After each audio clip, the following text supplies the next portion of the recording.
3,92,200 रुपए था। इनके साथ मामला हमारे तय हो चुके हैं। ये तो एक पे डन हुआ था। एक पे डन हुआ था ना।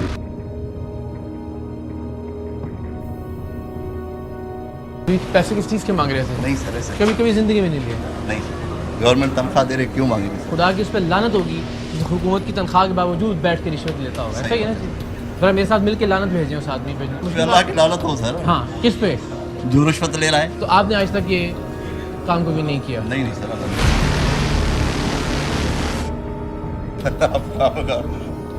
ये दांत निकालने की बात थी। परेशान कर रहे हैं।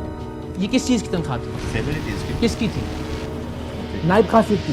तुम्हें शर्म आई इस नायब कासिद से 1 लाख रुपए की रिश्वत वसूल करते हुए? गिरा हुआ महसूस नहीं किया इस नायब कासिद के नीचे अपने आप को?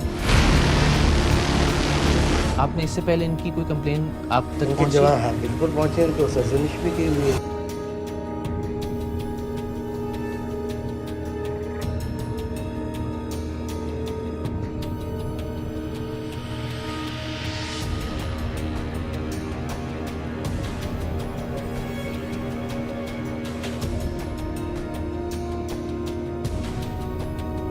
हराम है जो कोई हलाल काम भी हराम खोरी के बगैर हो जाए। हो ही नहीं सकता कि रिश्वत दिए बगैर कोई शरीफ आदमी मुल्क के सरकारी इदारों से अपना जायज काम भी करवा सके। मुमकिन ही नहीं कि मुट्ठी गर्म किए बगैर किसी के हाथ से कोई अपना हक वसूल कर सके। कोई महकमा हो, काम की नौइयत कुछ भी हो, सामने वाला शैतान नजर आता हो या फरिश्ता, हुलिया सड़क छापों वाला हो या फिर बंदा मुकम्मल दीनदार दिखता हो, बस अगर उसके नीचे सरकारी कुर्सी, हाथ में सरकारी कलम और इख्तियार में किसी का हक रोकने या देने की ताकत है, तो बस पैसे लिए बगैर वो किसी का कोई काम नहीं करने वाला। अवामी डीलिंग का कौन सा ऐसा इदारा है टीम सरेआम ने जिसकी करप्शन बेनकाब नहीं की? किस सतह का सरकारी अफसर है जिसकी बदउनवानी की कहानी हमने आपको सरेआम नहीं दिखाई? लेकिन इन लोगों को हराम की ऐसी लत लगी है कि कोई खौफ, कोई डर, कोई अंदेशा इनकी हराम खोरी को रोक नहीं सकता। जिन लोगों को अपने आका सल्लल्लाहु अलैहि वसल्लम के इस फरमान का खौफ ना हो कि रिश्वत लेने और देने वाले दोनों जहन्नुमी हैं, जिन्हें इस बात का डर ना हो कि दोनों जहानों के खालिक का 24/7 कैमरा उन पर मरकूज है, उन्हें भला मीडिया के कैमरों का क्या खौफ हो सकता है? यही वजह है कि ये रिश्वत खोर, बेहिस और बेज़मीर अफसरान रिश्वत लेते हुए रंगे हाथों पकड़े जाने के बावजूद भी ढटाई और बेहयाई से बाज नहीं आते। इन बदउनवान शैतानों की आंखों में नदामत और लहजे में शर्म की जरा सी भी झलक दिखाई नहीं देती। रिश्वत खोरी के अपने नंगे सबूत देखने के बावजूद ये हथियार डालने की बजाय हाथ उठाने और जबान चलाने पर उतर आते हैं। अपने आप को कंट्रोल रखो।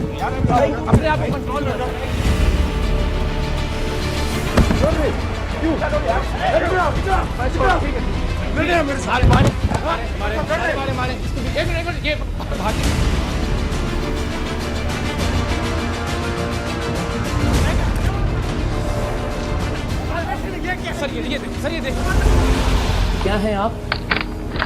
मैं हूँ इस नाज़माबाद, असिस्टेंट कमिश्नर नाज़माबाद है। वो मुझे देख के ही समझ जाते कि इस अफसर की इतनी पर्सनलिटी नहीं कि इसको इतना दिया जाए। पैसे किस चीज के ले रहे हैं? गाली दे रहे हो? गाली दे रहा हूँ। क्यों गाली दे रहे हैं आप? अरे मैं मारो कुछ चीज उठा के। एक मिनट अभी करें अपने अभी करें। अभी तुम्हारे पास केस करूंगा। अभी करें। चीफ सेक्रेटरी सीएम के यहाँ कहूँगा। क्या आप आम बेचते हैं? जाहिर सी बात है, तो जितना आप हुआ उसको वापस रिटर्न तो करेंगे ना मुझे पैसे। पैसे रिटर्न तो करेंगे ना, ये तो अंडरस्टूड बात है।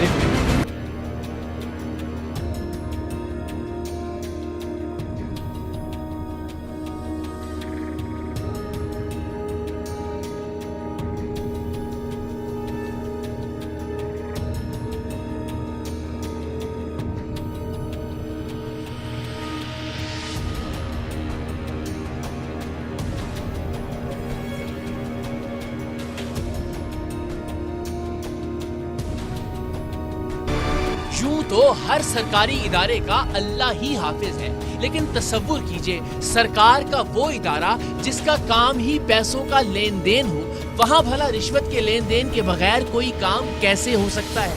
سرکار کا وہ دفتر جہاں سے ضلع بھر کے سرکاری افسران اور اہلکاروں کی تنخواہیں جاری ہوتی ہوں، پینشنز ریلیز ہوتی ہوں، سرکاری ٹھیکوں کے پیسوں کے چیک ایشو کیے جاتے ہوں، وہاں بھلا یہ کیسے ممکن ہے کہ اکاؤنٹس آفس یا ٹریجری کے افسران اپنا حصہ رکھے بغیر کسی کو پیسے یا چیک ایشو کر دیں؟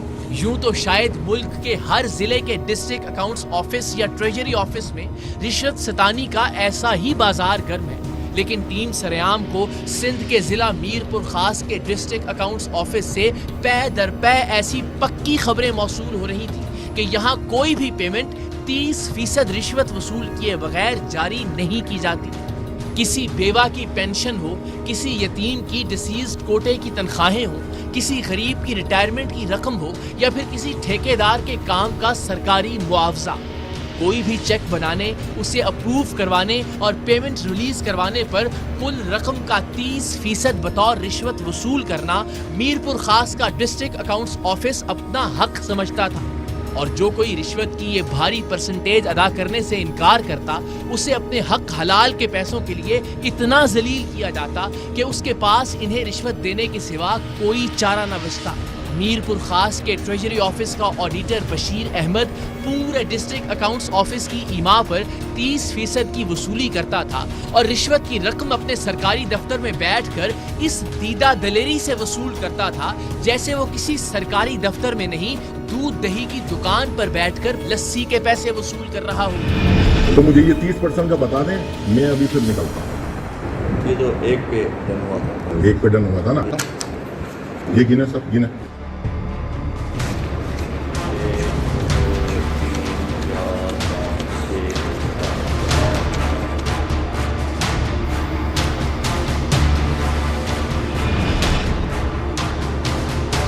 پینشنز، ایریئرز، ٹھیکوں کے معاوضوں یا ریٹائرمنٹ کی مد میں ملنے والی رقم 1000 ہو، 1 لاکھ ہو یا پھر 1 کروڑ، اس رقم کو ایشو کرنے سے پہلے کل رقم کا 30% فقہی اصول یا قانونی دفعہ سمجھ کر وصول کیا جاتا تھا، اور یہ رشوت دینے والے بامر مجبوری ایسا کرتے تھے کیونکہ دوسری صورت میں ان کی رقم مہینوں تو کیا سالوں تک فائلوں کے تکنیکی مسائل تلے دبی رہتی۔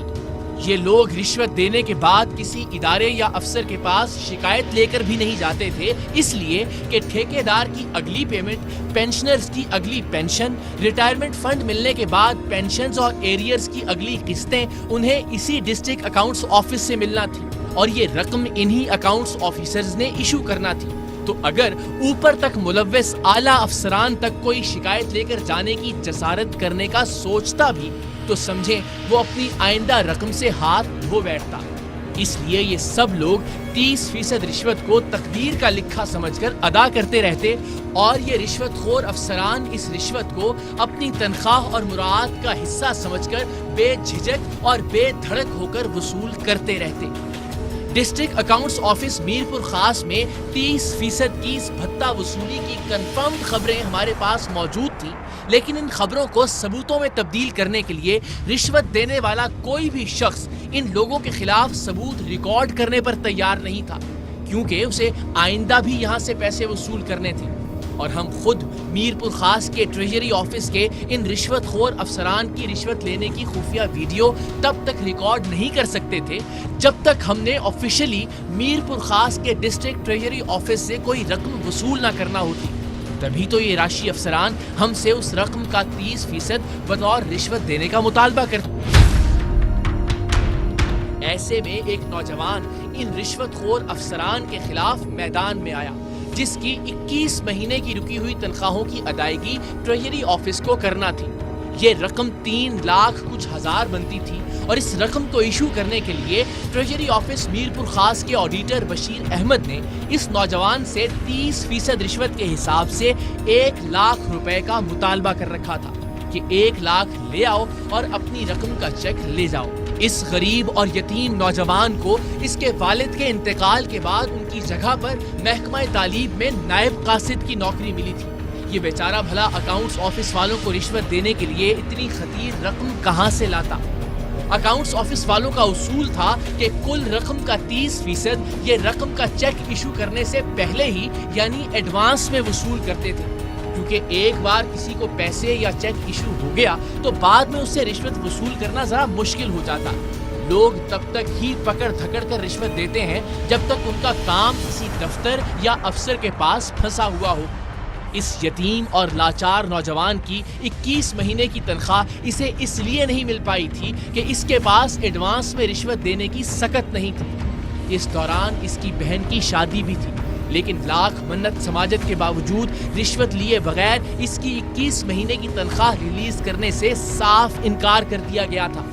हर तरफ से मायूस होकर इस नायब कासिद नौजवान ने खुद टीम सरेआम से राबिता किया और हमने इसे इसका हक दिलाने के साथ साथ डिस्ट्रिक्ट अकाउंट्स ऑफिस के रिश्वतखोर अफसरान को बेनकाब करने का फैसला किया।